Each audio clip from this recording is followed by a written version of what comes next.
足並みを揃えてゆこうお互いを信じ合う五人の仲間バルテス5に預けた命飛ぶぜ宇宙の果てまでもみんなの笑顔持ち帰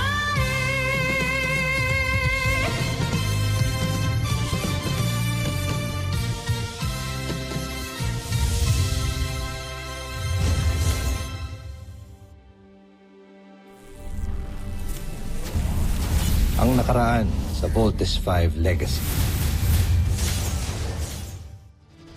Pinaghihinalaan ako ng mga tao dito, Joffrey. Kaya't hindi ko napasok ang kinaroroonan ng Voltes 5 robot. Kaya gawin mo ang lahat para mawala ang pagdududa nila, Seth. At kapag nagkaroon ka ng magandang pagkakataon, pasabugin mo ang Voltes 5 kasama ang 5 piloto nito. Kilala niyo nga ang panauhin sa Camp Big Falcon. Siya ang nilikha ko na kawangis ng ama ng 3 piloto ng Voltes 5. Sensya na. Istorbo ka lang sa akin. Dad, saan ba yung security mo? Kanina ko pa kasi tinatawagan niya. Hindi ko talaga makontak. Pagka dumating siya, pagka-reporting ko agad sa'yo. Nag-malfunction po yung main software ng scanner natin kaya hindi gumana. Medyo weird lang kasi lahat naman po ng devices natin ay well-maintained. I still want you guys to be careful kay Papa, okay? Hanggat wala tayong clearance from Dr. Smith, kailangan natin mag-ingat sa kanya. Is that clear? We're so heartless, Kuya. It's all right, Kuya Steve. Little John's still a baby. Octo 1, gusto ko mag-sneak in ka sa kwarto ni Papa. Ibabalita mo agad sa akin kung meron kang makitang unusual. The perfect hiding spot. Ah! Oh, no. Scanning vital signs. Kamusta naman yung pag-uusap ninyo? Wala ka bang napansin na kakaiba? Wala naman. Except, parang nagulat siya nung kinamusta ko ang mission niya doon sa Bozania. As if ngayon lang niya nalaman. Alam ko nagdududa rin ho kayo kay Papa. Your father is a friend. Panatag ang loob ko pag magkasama kami. Pero itong Ned na dumating, I really don't know for some reason. I'm not at peace with him. Whoa! He's back! Danger. Detecting explosive device. Octo need to escape. Octo cannot be detected. Octo has to warn Kuya Steve and Little John. Oh... Pero huwag kang magalala.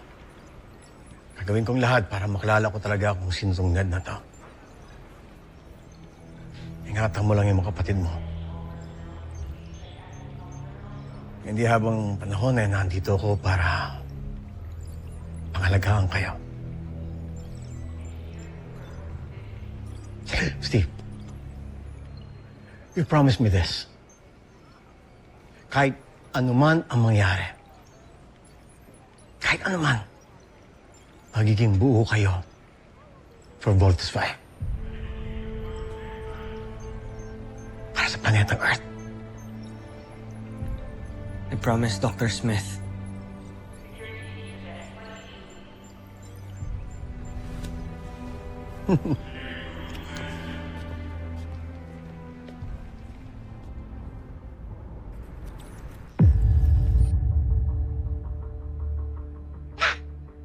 Oh no. He's awake. Why doesn't he leave? Just go, Dr. Ned. Alright, I think he's leaving. Just go. Walk out the door. Don't turn around. No! He's coming back. Oh no. He's going. He's leaving. Alright.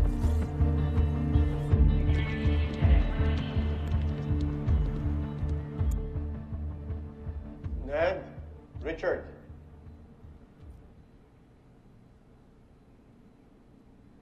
Yes, it's Dr. Smith. Woohoo!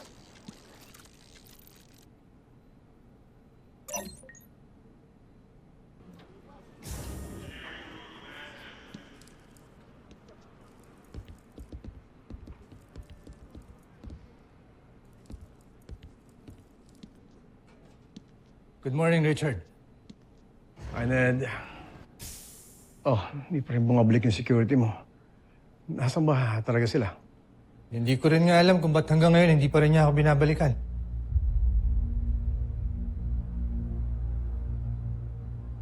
Ano ba ang kailangan niyo sa akin? Alam mo, ayaw ko na talagang abalahin ka pa, pero we just have to do this para matapos na to. Alam na, protocol lang to. Para maging clear ka na rin, di ba? Napaayos mo na pala ang scanner. Yeah, finally. It's working right. And I'm sure correct na maging reading ito. Well, are you ready? Okay, let's do this.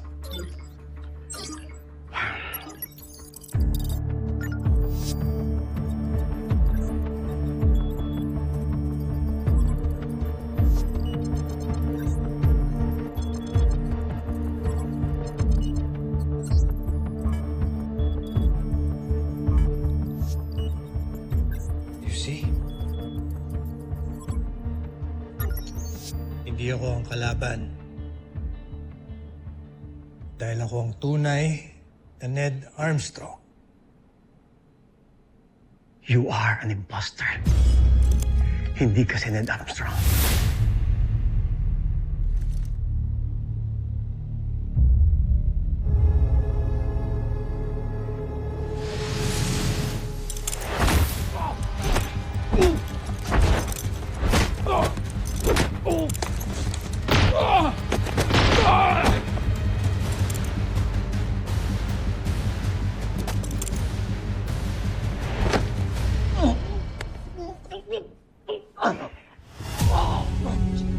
Kung hindi ka lang masyadong paranoid, hindi nangyayari sa'yo to.